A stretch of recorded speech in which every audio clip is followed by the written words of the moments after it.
Noong gabing ipagkanulo siya, hinawakan niya ang tinapay, pinasalamatan kanya.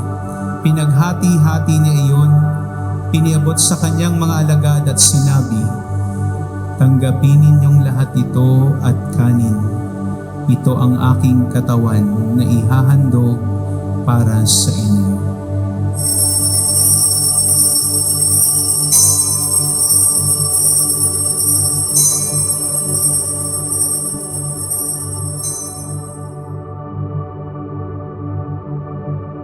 Baka nagtataka ho kayo kung ano yung suot ko ngayon.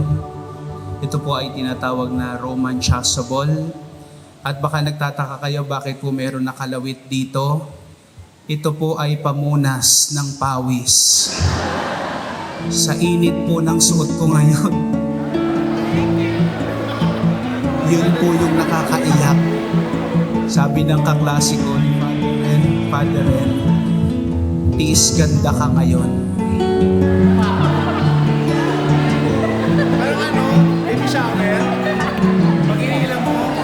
Madaling mahalin si Father Herang sapagkat masayahin si Father Herang.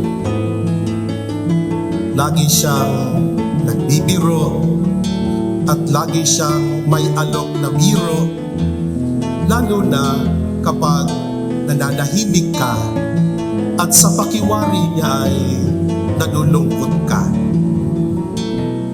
Palabiro si Father Herang.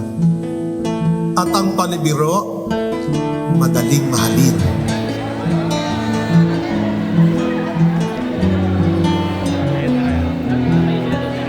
Noong panahong iyon, sinabi ni Jesus sa kanyang mga alagad, "Kung napopuot sa inyo ang sanlibutan, dapat ninyong malamang napuot na ito sa akin bago sa inyo." Not all people will love praise. I will be loved as I am. But when I wear the cassock, the alb, and the chasuble, when I wear the stole, I now stand for Jesus.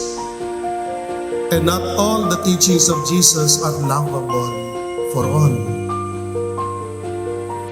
Narito ang ating Panginoong Jesus. Ito ang kordero ng Diyos. Ito na nag-aalis sa mga kasalanan ng sanlibutan.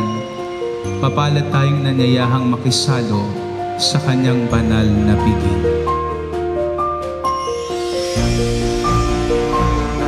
Ten years ago po, naganap ang aking ordinasyon sa parokya ng Mahal na Birhen ng Santo Rosario sa Amaya, Tanza.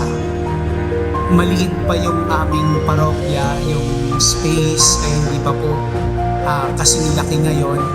Pero nakita ko rin po yung dami ng tao na nakiisa na nagmamahal. Sabi nga ni Father Bobby, nagmamahal sa akin. Hindi madaling mahalin si Father Herang kapag nangungusap na siya tungkol sa aral ng Diyos. Pag tumayo siya dito sa pulpitong ito at nangusap siya para sa Diyos, hindi na siya madaling mahalin. Pag hindi ka na minamahal, Father, at hindi ka na madaling maintindihan nila, alalahanin mo ang sinabi ni Jesus ngayon, "Nauna na ako at susunod ka na." Don't worry, fear not. Kaya ka inilagay ng Diyos ang pari, hindi para mahalin ka na ikaw lang, kung hindi para mahalin si Jesus. Kaya hindi sa atin dapat ang atensyon, hindi sa atin ang focus, kung hindi sa kabutihan at awa, pag-ibig ng Panginoon.